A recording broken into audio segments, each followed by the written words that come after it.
अगर आपको किसी का विल बढ़ाना है तो उसको इज्जत देनी चाहिए, सम्मान देना चाहिए, उससे उसकी इच्छा शक्ति बढ़ जाती है।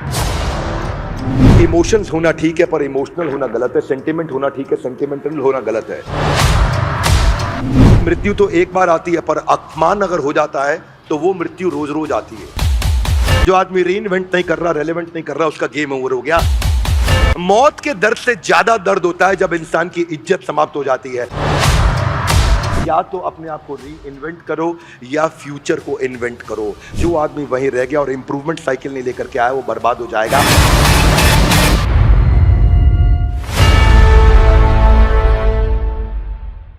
ग्रंथराज श्रीमद् भगवद गीता की जय। आज का दूसरे अध्याय का 34वां श्लोक और आपसे चर्चा करने वाले हैं, जहां पे अब कृष्ण जो है अलग अलग उपाय से अर्जुन को वापस लेके चल रहे हैं अपने साथ। दूसरे अध्याय के 34वें श्लोक पे हम आ चुके हैं और इस श्लोक में हम यहाँ पे चर्चा करेंगे। श्लोक को आप मेरे पीछे दोहराइए। अकीर्तिम चापि भूतानि कथयन्ति ते अव्ययम संभावितस्य च कीर्ति मरणादि अतिरिच्यते। अकीर्ति मतलब इनफेमी। इनफेमी का मतलब बेइज्जती। कृष्ण अभी सारे प्रिंसिपल अर्जुन को नहीं बता रहे। कृष्ण कह रहे हैं इनफेमी, तुम्हारी बेइज्जती हो जाएगी। भूतानी उन लोगों की जिनको एक बार इज्जत मिल जाती है। कथयन्ति, लोग कथा करेंगे अर्जुन, तुम्हारी कथा करेंगे तुम्हारे विषय में। अव्ययम, व्यय, हाथ आगे लाइए। व्यय मतलब खर्चा हो जाना, खत्म हो जाना। व्यय मतलब एक्सपेंडिचर जो खत्म हो जाता है। अव्यय ये वो चीज है जो कभी समाप्त नहीं होती। अव्ययम संभावितस्य, उसको जिसको इज्जत मिल चुकी है एक बार। अकीर्ति, उसकी कीर्ति मतलब इज्जत, अकीर्ति मतलब इज्जत खत्म हो जाना।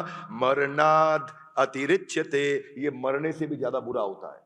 अनुवाद और तात्पर्य श्रील प्रभुपाद जी के द्वारा। श्रील प्रभुपाद की जय। दूसरे अध्याय के 34वें श्लोक के अनुवाद में श्रील प्रभुपाद कहते हैं, लोग सदैव तुम्हारे अपयश का वर्णन करेंगे अर्जुन, और सम्मानित व्यक्ति के लिए अपयश मृत्यु से बढ़कर है।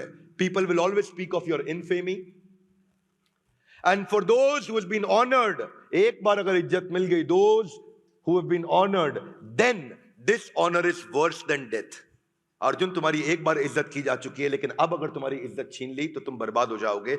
अगले श्लोक में कहते हैं कृष्ण कि the great generals who have highly esteemed your name, जिन लोगों ने, जनरल्स बड़े बड़े लोगों ने तुम्हारे को इज्जत करी है, they will think that you have left the battlefield out of fear only, तुम भय के कारण भाग गए हो। जिन जिन महान योद्धाओं ने तुम्हारे नाम तथा यश का सम्मान दिया है, वो सोचेंगे कि तुमने डर के मारे युद्ध भूमि छोड़ दी है और इस तरह तुम्हें तुच्छ मानेंगे। They will consider you a coward, यहां कावर्ड को तुच्छ बोला गया है। Your enemies will describe you in many unkind words. दूसरे अध्याय का 36वां श्लोक, वो क्या बोलेंगे? वो कहेंगे कि तुम्हारे शत्रु अनेक प्रकार से तुम्हें कटु शब्दों से तुम्हारा वर्णन करेंगे और तुम्हारे सामर्थ्य का उपहास करेंगे। तुम्हारे इसी दुखदाई, तुम्हारे लिए इससे ज्यादा दुखदाई और क्या हो सकता है? What could be more painful than for you. यहां से शुरू करते हैं। यह था दूसरे अध्याय का 34, 35, 36। यहां पे चर्चा क्या हो रही है?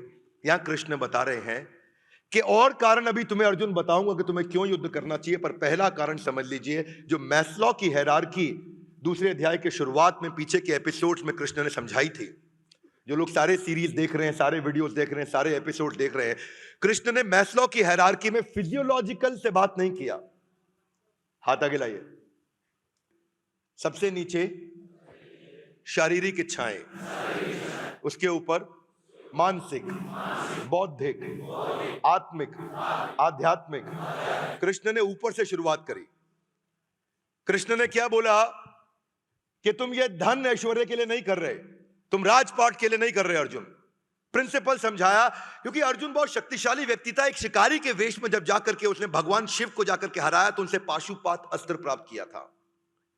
उसके पास कई विशेष हथियार थे उसको ब्रह्मास्त्र मिला था गुरु द्रोणाचार्य के द्वारा, उसको सम्मोहन अस्त्र मिला था कुबेर के द्वारा, वो किसी को भी सम्मोहित कर सकता था। अर्जुन बहुत शक्तिशाली था, अर्जुन के पास सारे स्किल्स थे पर विल नहीं थे, तो भगवान ने विल देने के लिए पहले उसके रिकॉग्निशन पे काम करना शुरू किया। अगर आपको किसी का विल बढ़ाना है तो उसको इज्जत देनी चाहिए, सम्मान देना चाहिए, उससे उसकी इच्छा शक्ति बढ़ जाती है। मेरी बात समझ आ रही है loudly? Yes no?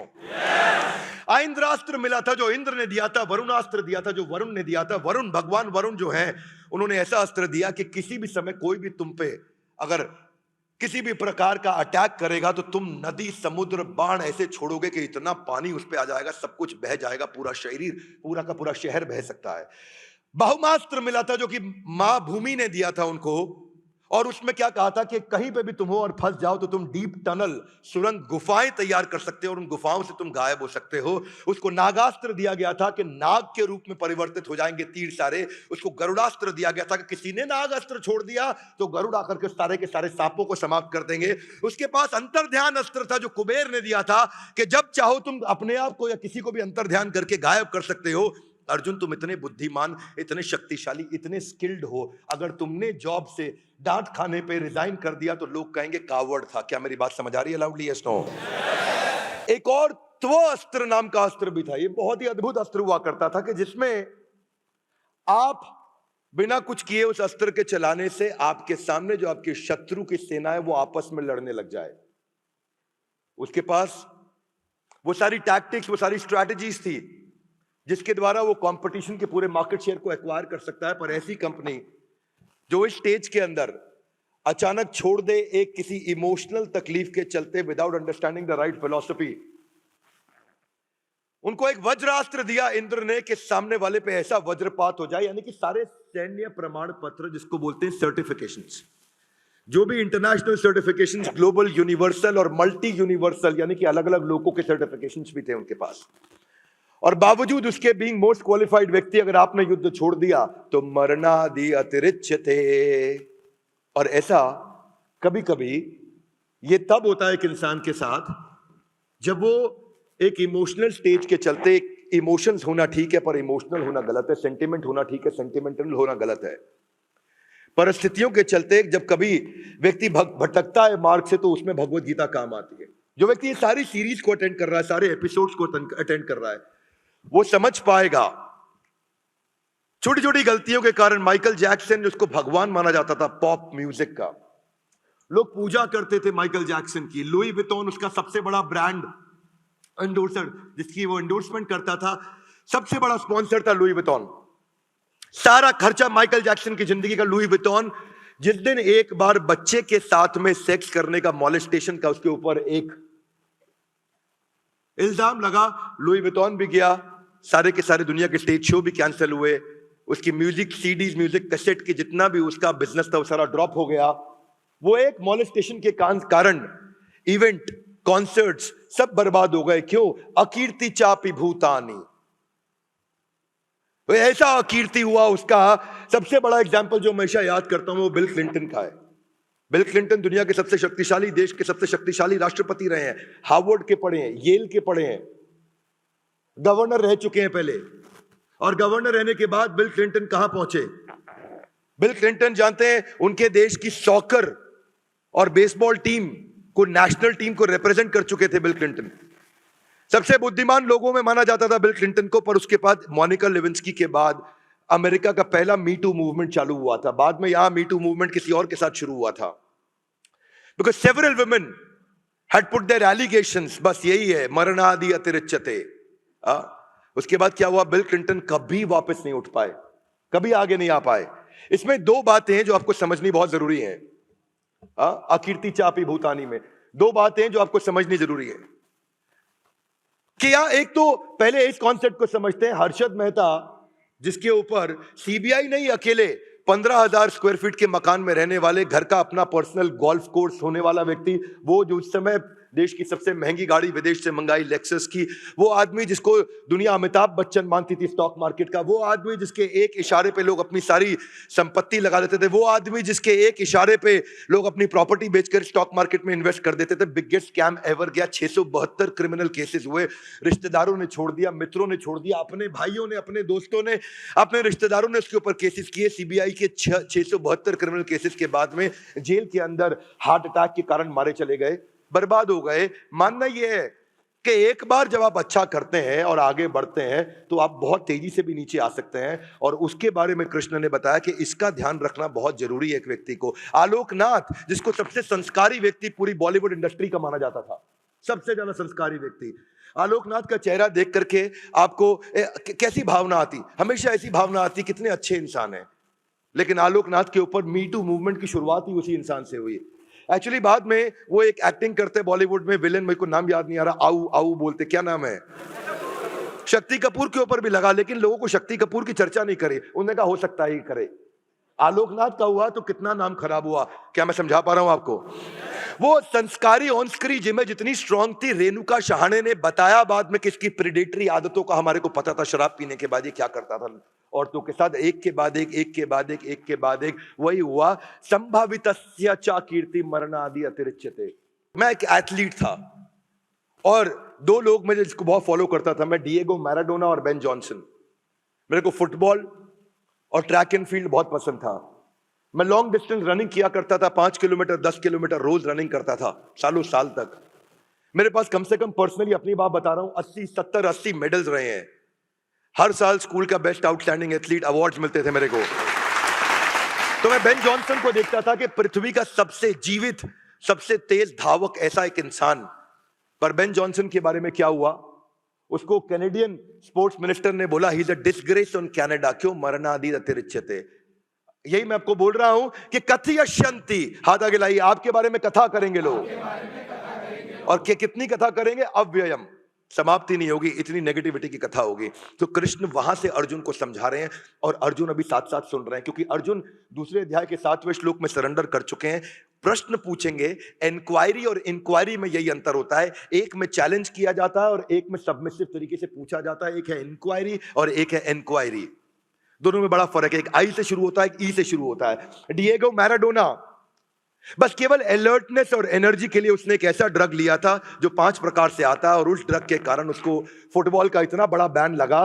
Ball control और ड्रिबलिंग स्किल का भगवान माना जाता था डिएगो मैराडोना को। अर्जेंटीना से खेलता था, ऐसे बॉल ड्रिबल करता था डिएगो मैराडोना। इसको मैं उनका हर मैच में फुटबॉल का देखा करता था। मैं अपनी बात बता रहा हूं, जब मैं 4वीं 5वीं क्लास में हुआ करता था, मैं अर्ली 90s की बात कर रहा हूं, जिस समय इंटरनेशनल क्रिकेट दिखना शुरू हुआ था पहली बार। दूरदर्शन से बाहर निकले, नया नया केबल आना शुरू हुआ था। अर्ली 90s की बात कर रहा हूं मैं। तो वो क्या भारत के कई उदाहरण है। भारत के अंदर क्रिकेट में अपने पाप धोने के लिए मूवी बनाने से पाप धुल नहीं जाते। जो मोहम्मद अजहरुद्दीन के साथ हुआ, 20 साल का बैन लगा। क्यों जानते हैं? Match fixing. 20 साल का बैन लगा। जितने एंडोर्समेंट्स थे अजहरुद्दीन के पास सारे छीन लिए गए, हमेशा हमेशा के लिए खत्म हो गए। बदनामी हुई वो अलग। तो ये अकीर्ति चापी भूतानी, कृष्ण इसकी बात कर रहे हैं। चाणक्य पंडित कहते हैं मृत्यु तो एक बार आती है, पर अपमान अगर हो जाता है तो वो मृत्यु रोज रोज आती है। वो मृत्यु रोज रोज आती है। और ये इतना खतरनाक है ना, इतना खतरनाक है कि इसमें आदमी खुद को भी मार लेता है और अपमान करने वाले का भी हत्या कर देता है। जिसके कारण मेरा बदनामी होगी, ये उसकी भी हत्या कर सकता है इंसान। इतना खतरनाक होता है। ये सब क्या है? खाप पंचायत के जो ऊपर जो केसेस जितने भी बने ऑनर किलिंग के, ये क्या थे? ये बदनामी के डर से। अकीर्ति चापी भूतानी, के आदमी अपनी बेटी को मार दिया, अपनी बेटे की हत्या कर दी। अकीर्ति चापी भूतानी, अपने पुत्र की हत्या कर दी। ये अकीर्ति चापी भूतानी ऑफिस में भी होता है, कॉर्पोरेट वर्ल्ड में भी होता है। शुरू में जब कंपनी शुरू होती है, नए नए एम्प्लॉय को बड़ी इज्जत मिलती है क्योंकि वो सब कुछ कर रहा होता है। और बाद में जब बड़े बड़े स्टॉलवर्ड लीडर आने लग जाते हैं, वही पुराना एम्प्लॉय बेकार हो जाता है, वही पुराना एम्प्लॉय आउटडेटेड हो जाता है, वही पुराना एम्प्लॉय अगर अपने आप को रीइन्वेंट और रेलेवेंट नहीं कर पाता, वही पुराना एम्प्लॉय खत्म हो जाता है। तो केवल डिसऑनर नहीं, लैक ऑफ ऑनर भी बहुत बड़ा इंडिकेटर है। क्या मेरी बात समझ आ रही है? Yes no? केवल डिसऑनर नहीं, लैक ऑफ ऑनर। तो कृष्ण जानते हैं कि मुझे अर्जुन को क्या समझाना है, कब क्या बात करना है। आगे चलते जाएंगे तो अर्जुन को अलग अलग प्रिंसिपल समझाएंगे जो आप जीवन में उतारोगे तो आप अलर्टनेस, आपकी strength, attitude, behaviour, learning, perception, motivation, overcoming anger, overcoming anxiety, focus, strength. Bhagavad Gita भगवान है मोटिवेशन की, भगवत गीता भगवान है उस अंडरस्टैंडिंग की जो आपकी जिंदगी को परिवर्तित कर सकती है। जिंदगी में कभी तकलीफ आ जाए, किसी का चेहरा देखने की जरूरत नहीं, गीता खोल लेना, उसी श्लोक में उत्तर मिल जाएगा। यही दुनिया के सारे बड़े लीडर्स बताते रहे। इस प्रिंसिपल से बाहर आने के लिए इसका जो अदर साइड है ना, अदर साइड ये है कि डिसऑनर से ज्यादा बुरा कई बार लैक ऑफ ऑनर भी होता है। राजेश खन्ना, अमिताभ बच्चन एक साथ शुरू हुए थे। अमिताभ बच्चन का हर 10 साल नीचे, हर 10 साल ऊपर, हर 10 साल नीचे, हर 10 साल ऊपर हुआ। राजेश खन्ना का एक बार नीचे हुआ, वो री इन्वेंट और रेलेवेंट नहीं कर पाया। आज तक बॉलीवुड के इतिहास में 60 साल तक, 6 दशक तक अगर कोई आदमी अपने आप को बार बार री इन्वेंट और रेलेवेंट करता रहा है तो वो अमिताभ बच्चन है। उन्होंने कंसिस्टेंटली अपने आप को री इन्वेंट और रेलेवेंट किया है। ये बड़ा इंपॉर्टेंट है। घर में भी एक बहू आती है, उससे सब बड़ा प्यार करते हैं। जब अगली बहू आती है उसको ज्यादा ध्यान देते हैं तो बड़ी वाली बहू को टेंशन होने लग जाती है, तो वो घर में कॉन्स्पिरेसीज क्रिएट करती है। क्यों जानते हैं? क्योंकि डिसऑनर नहीं है, ये लैक ऑफ ऑनर है। घर में एक बच्चा पैदा होता है, दूसरा बच्चा पैदा होने के बाद पहले बच्चे को प्रेम जब कम मिल रहा होता है उसको तकलीफ होती है। हरियाणा के अंदर एक 12 साल के बच्चे ने अपनी 8 साल की बहन को इसलिए मार दिया क्योंकि उसके चक्कर में मां उसको बार बार तंग करती थी। क्यों? डिसऑनर नहीं, लैक ऑफ ऑनर था। ये जो प्रिंसिपल जब कृष्ण समझाते हैं ना तो बुद्धि का विकास अलग लेवल पे होने लग जाता है। आपको ये समझना है कि लैक ऑफ पेरेंटल अटेंशन को लेकर के एक नया टर्म कॉइन हो गया है जिसको बोलते हैं सिबलिंग राइवलरी।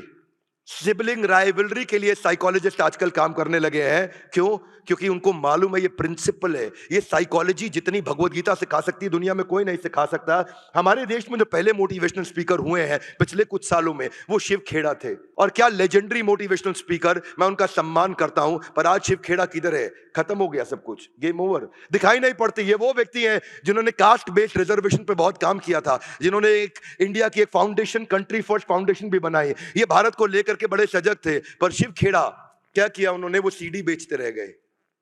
और अब सीडी का जमाना खत्म हो गया। वो अपने आप को री इन्वेंट और रेलेवेंट नहीं कर पाए, वो फ्री वीडियोस नहीं बना पाए, वो केवल पेड सीडी और एक किताब ही यू कैन विन बेचते रह गए। आज शिव खेड़ा के बारे में कितने सब्सक्राइबर हैं? आज अच्छे किसी यूट्यूबर को देख लो, जितने शिव खेड़ा के लाइफ टाइम सब्सक्राइबर हैं उतना एक अच्छा यूट्यूबर एक दिन में ऐड करता है। क्या मेरी बात समझ आ रही है? इसको बोलते हैं reinvent and relevant. Anuradha Paudwal Lata Mangeshkar के बाद एक ही महिला थी जिसको पोस्ट डॉक्टरेट की डिग्री से अवार्ड किया गया था, पद्मश्री। अनुराधा पौडवाल का इतना नाम था कि अगर अनुराधा पौडवाल अपने आप को रीइन्वेंट करती ना तो दूसरी लता मंगेशकर आज देश में मानी जाती। आज उन्हें कोई याद नहीं करता, केवल एक भजन गायिका के नाम पर रह गई। इसीलिए अकीर्ति चापी भूतानी के प्रिंसिपल में कृष्ण ने समझाया कि कंसिस्टेंटली आपको अपने आप को रीइन्वेंट और रेलेवेंट करना पड़ेगा। हाथ आगे लाइए क्योंकि जमाना बदल रहा है। Give me your hands out, come on.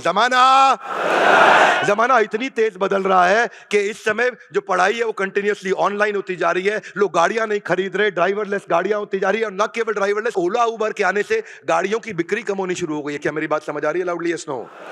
आज ऑनलाइन एग्रीगेटर आ गए, ब्यूटी पार्लर घर पहुंच गया। जो आदमी रीइन्वेंट नहीं कर रहा, रेलेवेंट नहीं कर रहा, उसका गेम ओवर हो गया। आज ट्रैवल एजेंट्स के धंधे को गो आई बीबो खा गया, थॉमस कुक खा गया, मेक माई ट्रिप खा गया, ओयो खा गया। क्यों? क्योंकि लोग अपने आप को रीइन्वेंट और रेलेवेंट नहीं कर रहे। पहले कबूतर चिट्ठी लेके जाया करता था, उसके बाद शाही पैगाम आया, उसके बाद डाकिया आया, डाकिया को टेलीग्राम ने खत्म किया, टेलीग्राम को ईमेल खा गया, ईमेल को सोशल मीडिया ने बर्बाद किया, सोशल मीडिया को व्हाट्सएप ने खत्म कर दिया। आज व्हाट्सएप के खात्मे के लिए 25 टीमें बैठी हैं यूएस के अंदर कि कैसे व्हाट्सएप को खत्म कर दे। हाथ आगे लाइए, जमाना बदल रहा है। Give me your hands out, come on. जमाना जिस स्पीड से अपने आप को बदल लो, वही अर्जुन को कृष्ण ने बदला थोड़ी देर के अंदर। सबसे कठिन दौर के अंदर उस समय अर्जुन को बदला जिस समय युद्ध चालू हो चुका था, शंख बज चुके थे, तीर चल रहे थे। सबसे कठिन दौर के अंदर कृष्ण इतनी डीप इंटेलिजेंट बातें कर रहे थे। अनुराधा पौडवाल जिसको नेशनल फिल्म फेयर अवार्ड उसको मिले, national award film fair award से भी बड़ा माना जाता है, पर उसके बाद आज केवल एक भजन गायिका के रूप में रह गई। उनको कोई याद नहीं करता है। इसलिए डिसऑनर और लैक ऑफ ऑनर के बाद के लिए आपको एक ही काम करना है। आपको ड्रग्स लेने की जरूरत नहीं थी डिएगो मैराडोना या फिर बेन जॉनसन। आपको अपने आप को रीइन्वेंट और रेलेवेंट करना है, क्योंकि जो मौत के दर्द से ज्यादा दर्द होता है जब इंसान की इज्जत समाप्त हो जाती है। एक एंटरप्रेन्योर को जिंदगी भर अपने आप को रीइन्वेंट और रेलेवेंट करना है। सत्या नडेला माइक्रोसॉफ्ट के सीईओ कहते हैं कि या तो अपने आप को री इन्वेंट करो या फ्यूचर को इन्वेंट करो। वही है एंटरप्रेन्योरशिप, इसके अलावा कुछ नहीं। क्योंकि जो आदमी वहीं रह गया और इंप्रूवमेंट साइकिल नहीं लेकर के आया वो बर्बाद हो जाएगा। हाथ आगे लाइए, improvement cycle guys, one more time, little loud, क्या improvement cycle? Business is about being able to reinvent yourself और invent the future, nothing less nothing more. एक साथ 80s 90s में माधुरी दीक्षित और मनीषा कोइराला चालू हुई थी। 2003 में एक साथ ही इन्होंने सैबैटिकल लिया, कई साल का सैबैटिकल लिया। वो यूएस चली गई, जाकर के डॉक्टर नेने से शादी कर ली, वो वहां सेटल हो गई। लेकिन माधुरी दीक्षित ने अपने पीक पे रिटायरमेंट सैबैटिकल लिया, उसने अपने डाउनफॉल पे लिया, उसकी पिक्चरें फ्लॉप हुई, उसको वापस कोई लेने नहीं आया। माधुरी दीक्षित जब वापस आई, टेलीविजन प्रोग्राम्स के द्वारा, इसके द्वारा, शोज के द्वारा, मूवीज के द्वारा अपने आप को री इन्वेंट और रेलेवेंट करती रही। और क्या हुआ मनीषा कोइराला के साथ?